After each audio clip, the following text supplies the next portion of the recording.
Y el fútbol tiene su historia también entre nosotros. Claro está que no será muy diferente de la historia del fútbol de otras partes del mundo. Fueron los ingleses, independientemente de resolver el interrogante de dónde se originó el fútbol como juego, los ingleses se encargaron con su comercio, eran dueños en el siglo pasado de casi todo el mundo, de transpirarlo, de repasarlo, de enseñárselo al mundo entero. Bajaban los marineros de cada barco y lo primero que hacían en cualquier pedacito de terreno, una canchita de fútbol. Obviamente luego se incorporaron más técnicamente cuando las escuelas empezaron, las escuelas inglesas, a enseñar este juego. La historia transpirada, recorrida, la historia importante del fútbol en la Argentina es esta. Al lado de cada estación de ferrocarril, porque el ferrocarril que también trajo a los ingleses, desarrollaba su fútbol. Aquí se jugó el primer partido, el actual Planetario, 20 de junio de 1867. Se puede pensar, para ubicarse con una fecha, que en 1860 aparece el fútbol en la Argentina. Y fue también un grande, un pedagogo. Todo empezó con la educación. El viejo colegio, y en 1880, Alejandro Watson Hutton empieza con sus muchachos a jugar a un juego que provocaba la alarma del vecindario. Era el fútbol que ya tenía sus reglas. El viejo Palermo, el viejo Rosedal, se conmovía con la aparición de este juego. De aquel colegio apareció Alumni, que fue el primero de los grandes equipos de fútbol. Le ganaban a todos, pero propagaron el juego. Le permitió a los argentinos entenderlo e incorporar la belleza, la técnica a la fuerza bruta con la que los ingleses lo practicaban. En 1906 se juega el primer partido internacional. Argentina le gana a Sudáfrica. Desde 1906 hasta nuestros días, los argentinos hablamos de fútbol apasionadamente. En 1916 se juega el primer torneo sudamericano. Ya era el fútbol la actividad deportiva más popular entre nosotros. Uruguay fue el campeón. Participaron chilenos, argentinos, brasileños y los campeones.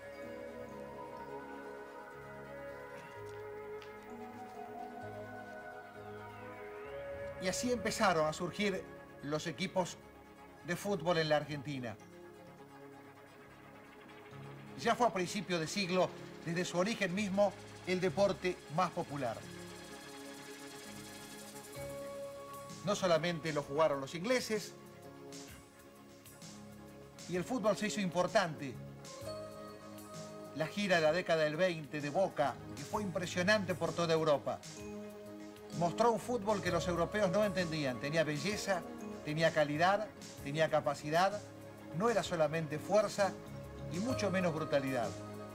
Este fue el fútbol que los argentinos le llevaron a los que lo habían inventado. La inauguración de la cancha de Boca, década del 40, la inauguración de la cancha de Huracán, River Plate que empezaba también con su cemento. El cemento reemplazaba definitivamente al tablón. El fútbol crecía de una manera espectacular. Ya se soñaba con ganarle a los mismísimos ingleses en Wembley, donde nunca habían perdido.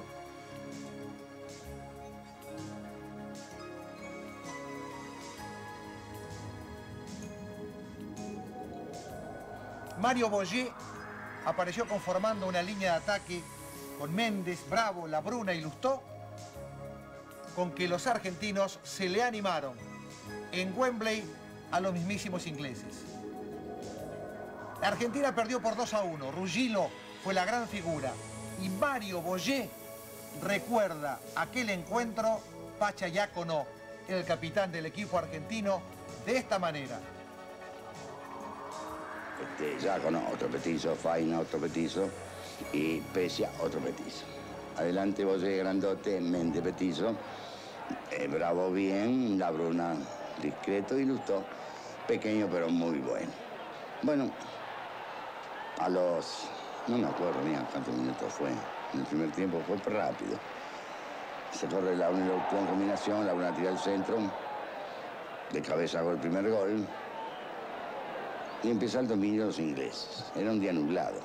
Sofía había hecho la transmisión por radio, no había hecho tele. Lo bueno era que no había televisión, ¿no? Transmitía el partido y decía, hoy es un día peronista. Por el día peronista se supone que son los días de sol, ¿no? Y yo cargaba, yo vi esto y decía, si es un día peronista, estamos dominando netamente, ya tenían siempre los ingleses.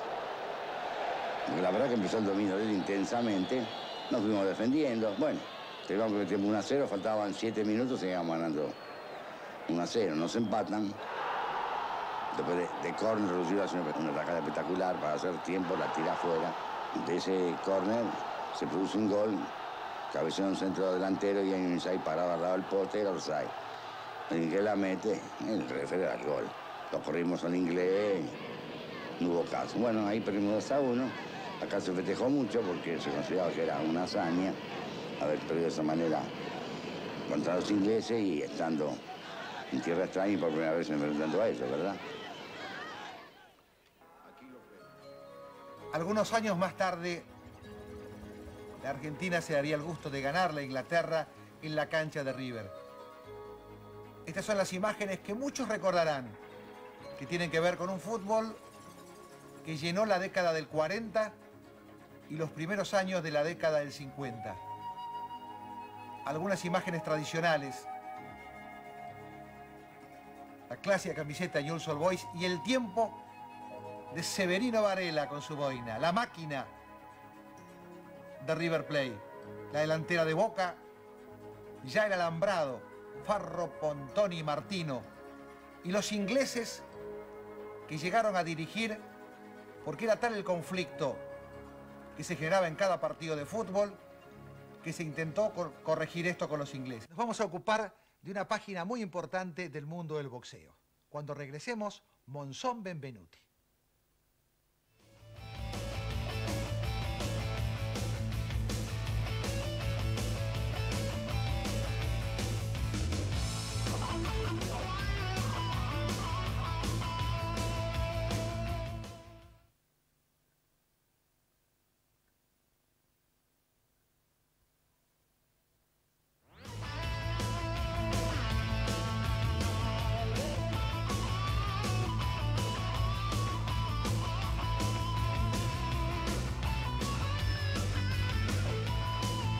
La historia habla de un desconocido, Carlos Monzón, y alguien que reinaba sin ningún problema en el mundo entero en esta categoría de boxeo, Nino Benvenuti.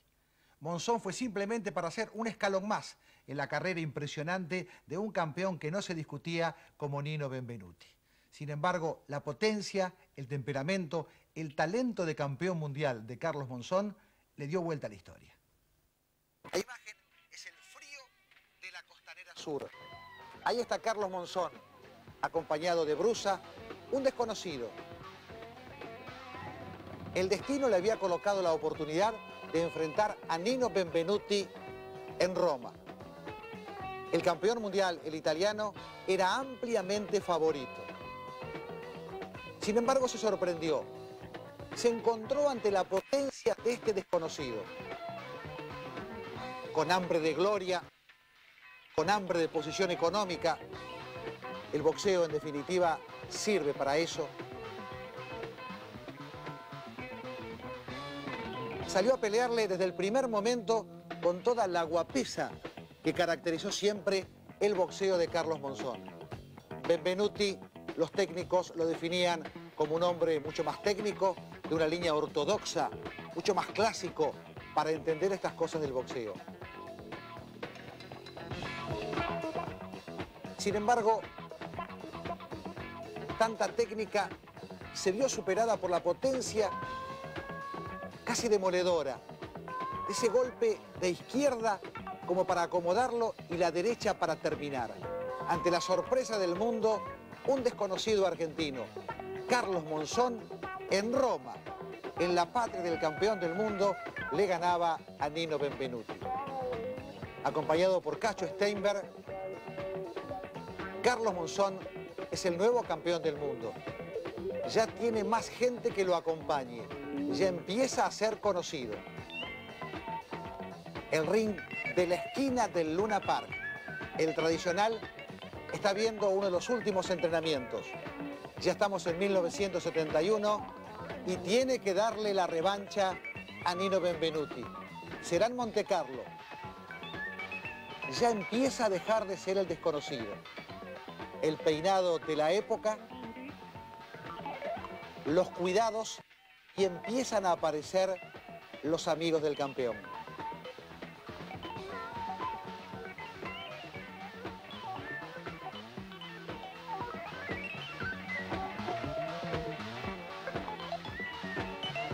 Ya la vestimenta es más de época, ya la ropa es más cuidada.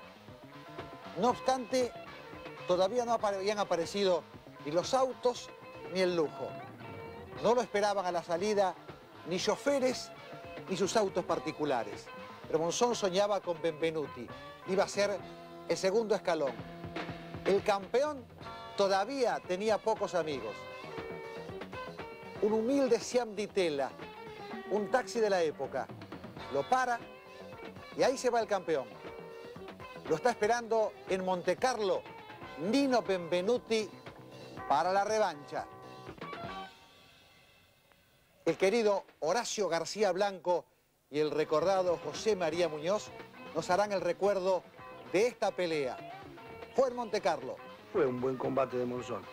Es decir, pienso que el trabajo realizado en Roma había sido de superior factura, pero volvió a mostrar toda la tremenda potencia que tiene metida en los músculos.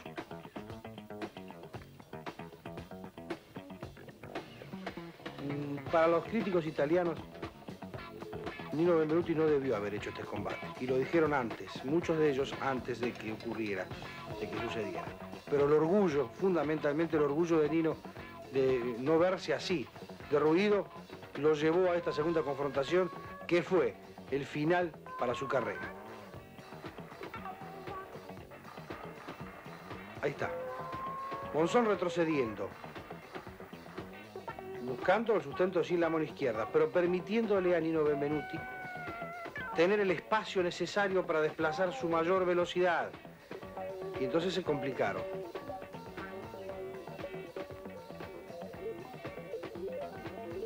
Monzón buscando permanentemente la medida para su mano derecha. Nino trabajando con la mano izquierda fundamentalmente en cross y volcando, cuando puede, la derecha sobre la zurda de Carlos Monzón, que acaba de golpear engancho al cuerpo, engancho de derecha.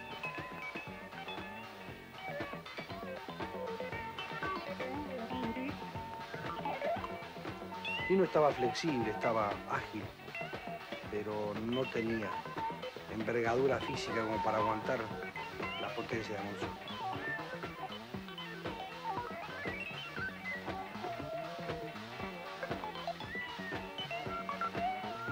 El kilaje de Monzón de aquella... Es exactamente el mismo que va a tener para esta tarde. 72 kilos 300. Exactamente el mismo. Bien el cross de izquierda de Nino. La derecha muy caída de Monzón le abrió la posibilidad en la primera vuelta de que la colocara varias veces.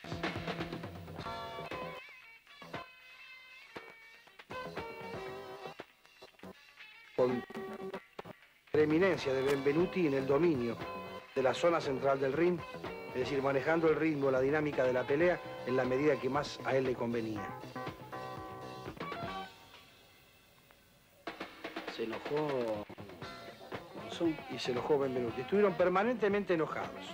Aquí hace ya Monzón su trabajo, es decir, desde la mitad del ring hacia adelante, él ataca y le quita espacio para que Benvenuti pueda desplazar su velocidad.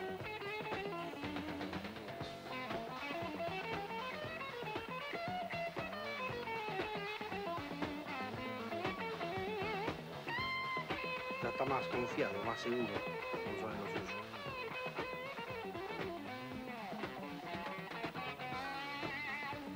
Observen cómo va avanzando en base a mano izquierda, va molestando.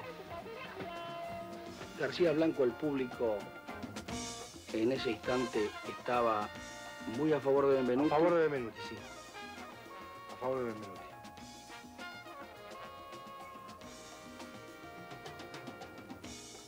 Yo le puedo asegurar que fue para los italianos un impacto tremendo esta derrota de Benvenuti. Porque había muchos que, algunos, tifosi, que todavía tenían enormes esperanzas de que su ídolo volviera a ser campeón del mundo. Desde el momento en que Benvenuti pierde con Monzón, comienza a decaer la Actividad del boxeo actividad italiano. del boxeo. La importancia del boxeo italiano. Queda solamente Arcari para ellos ahora. Te está pasando a los Mire esa italianos. izquierda, mire esa izquierda. Lo conmovió como una hoja. Está pasando a los italianos lo mismo que le pasó en su época con el ciclismo, ante la pérdida de Fausto Coppi y Giro Bartali, Exacto. y luego de no actuar más. Ya comenzó a imponerse el desordenado vigor de Monzón, porque no hizo nada ordenado, es decir, peleó callejeramente, pero mire, observen usted la cantidad de infracciones que los dos cometen, tremendo, y en la pelea callejera y la potencia desmesurada de Monzón fue tremenda para Benvenuti, no la pudo soportar.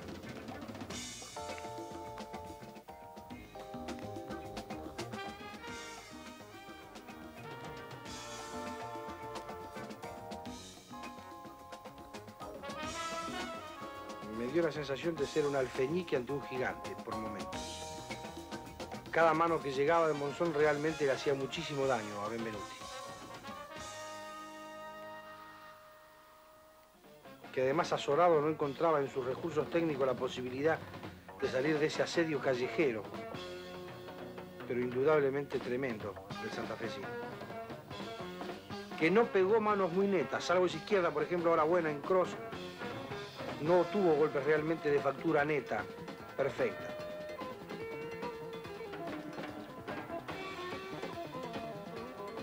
Dentro de pocos instantes se va a caer, se va a ir al piso Benvenuti, tocado por dos manos muy duras.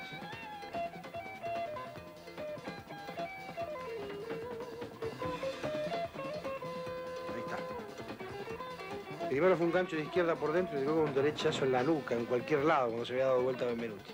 Pero estaba deteriorado. No groggy, no obnubilado totalmente, pero sí ya tenía poco vigor, poca posibilidad de remontar la enorme diferencia de potencial que hay o que había en ese momento entre uno y otro.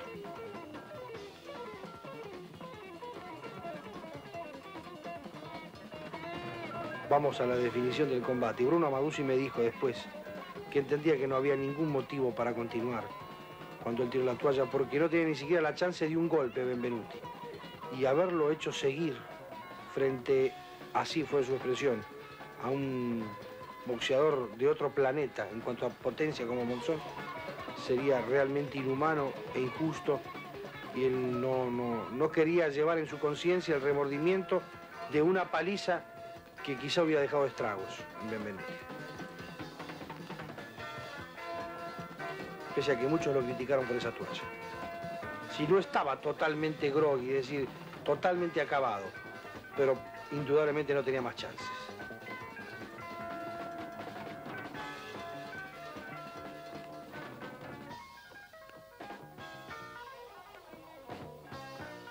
Se enoja Benvenuti. Se enoja Benvenuti, le cuesta comprender a Benvenuti qué es lo que ha pasado. Y en ese momento estallaba de emoción todo el territorio argentino. Carlos Monzón. Mire la mujer de Benvenuti cuando le pegó a Bruno Amadusi. Aquí está el triunfo de nuestro compatriota.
La próxima historia tendrá que ver con los Juegos Olímpicos. Los catalanes, que organizaron un Juego Olímpico realmente excepcional, se dieron el gusto de ver al mejor equipo de básquetbol del mundo.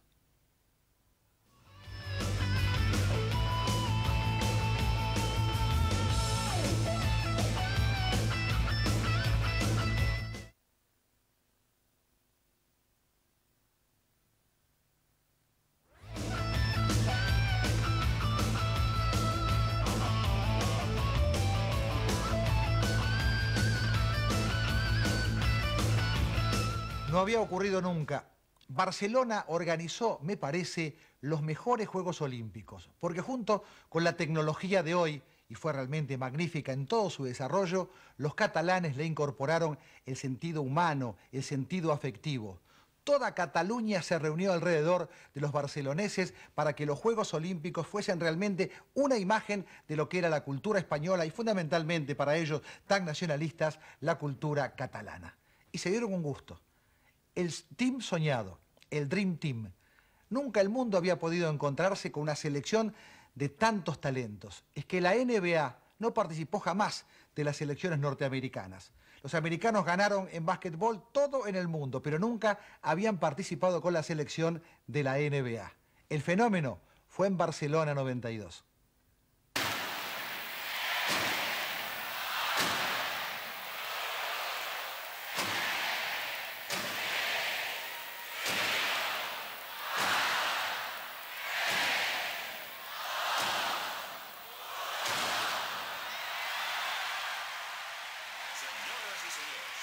Benvinguts a la cerimònia d'obertura dels Jocs Olímpics de Barcelona 1992. Qué linda que es Badalona, cuenta Serrat de manera permanente. En Badalona se jugó, en las proximidades, es un barrio de Barcelona,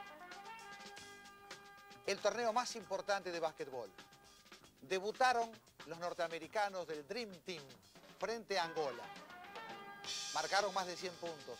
Le ganaron fácilmente por 116 a 48. Y apareció toda la magia justamente de Magic Johnson, el atleta olímpico más popular, más importante que tuvieron aquellos Juegos Olímpicos organizados por los catalanes. Angola solamente tuvo el placer de jugar ante un equipo soñado. Un equipo que empezó a repartir la magia de un básquetbol que jamás se vio en los Juegos Olímpicos. El partido más difícil también en Badalona, tras haber superado fácilmente a Angola, era enfrentar a Croacia. En Croacia juega Petrovic, pero del otro equipo estaba Magic Johnson, Jordan, Leitner, Barkley. Petrovic marcó 21 puntos, una figura sobresaliente. Pero el Dream Team marcó 103 goles. 103 a 70, los norteamericanos le ganaron a Croacia. Un equipo que hubiese sido tranquilamente medalla de oro de no haber aparecido la magia del Dream Team.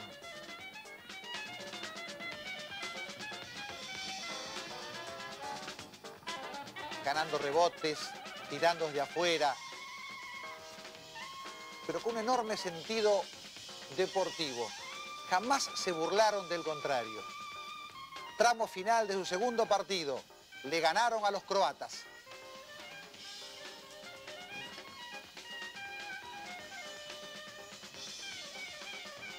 Embocando desde cualquier ángulo.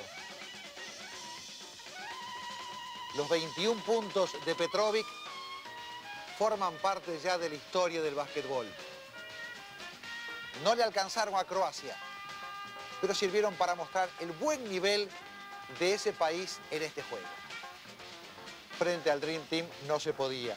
Lamentablemente se lesionó Magic Johnson, que no jugó los 3 partidos restantes.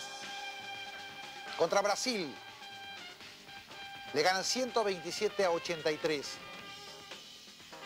A Alemania le habían ganado 111 a 68.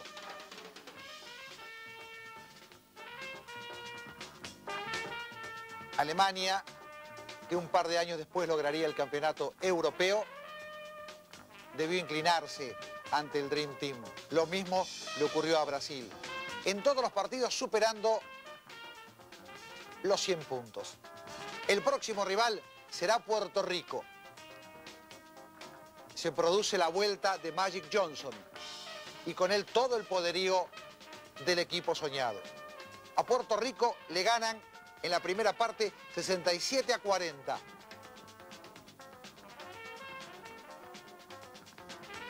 Pero estaban obligados a cumplir la promesa, debían pasar los 100 puntos. Y fácilmente le ganaron a Puerto Rico, finalmente 115-77.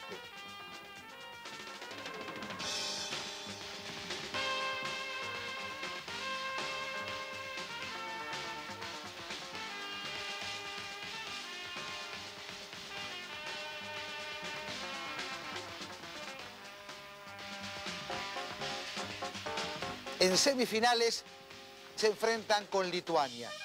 Un partido notable de Sarbonis para Lituania. No obstante esa actuación individual, fue tremenda la superioridad del equipo americano. Ganó 127-76.